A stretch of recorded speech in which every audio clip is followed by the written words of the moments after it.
Hello friends, welcome to education stage. दोस्तों, आज की वीडियो में हम लोग वर्गमूल वाली संख्याओं को जोड़ना सीखेंगे। देखिए, हम 3 सवाल के माध्यम से आपको बताने की कोशिश कर रहे हैं। पहला सवाल दिया गया है 3√3 प्लस √3, इसको हम कैसे जोड़ेंगे। और दूसरा सवाल दिया गया है 2√2 प्लस 3√2 और तीसरा दिया गया है 5√2 प्लस 2√3। तो देखिए, तीनों अलग अलग सवाल दिए गए हैं। तो जैसे हम कोई भी सवाल जोड़ते हैं, जैसे यहाँ पर लिखा होता है 3x प्लस 4, मान लीजिए 2x प्लस 4x लिखा है, तो हम इसको x जोड़ते हैं ना, तो ये 4x हो गए, ये 2x हो गए, 6x हो गए, तो हम ऐसे लिख देते हैं 6x।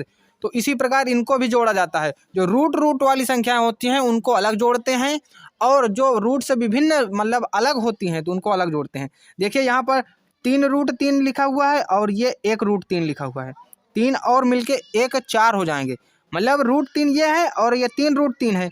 तो जैसे मैंने बताया कि मान लीजिए लिखा हुआ है 3x प्लस x, तो क्या हो जाता है 4x लिख देते हैं। तो इसी प्रकार ये भी लिखा गया है, तो इसको हम क्या करेंगे 4√3 लिख देंगे, इस प्रकार लिखते हैं। ठीक, तो इसी प्रकार जो है दूसरा सवाल भी दिया गया है 2√2 प्लस 3√2, तो 2 और 3 जोड़ के कितने हो जाएंगे 5, और √2 उसी प्रकार हम लिख देंगे। ठीक, इस प्रकार जोड़ते हैं।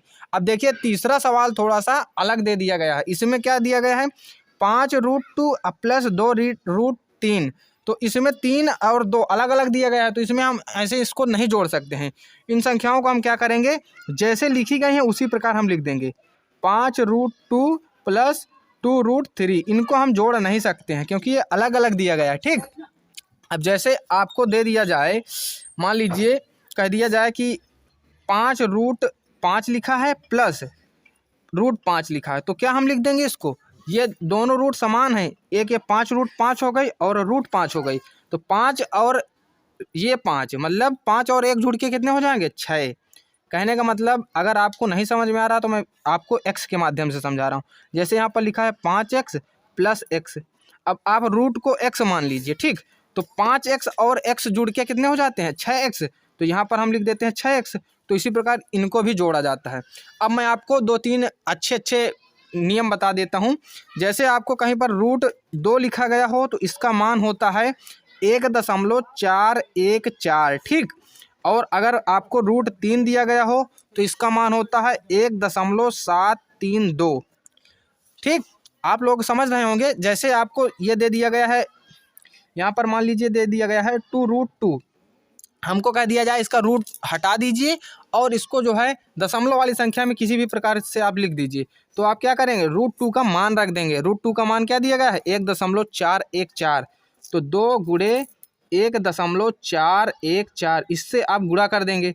तो हम गुणा करके देखते हैं, 2 4 को 8, 2 एकम 2, 2 4 को 8 और 2 एकम 2। ठीक, अब 3 अंक के बाद दशमलव है 1 2 3, तो 1 2 3 यहाँ पर हम दशमलव लगा देंगे।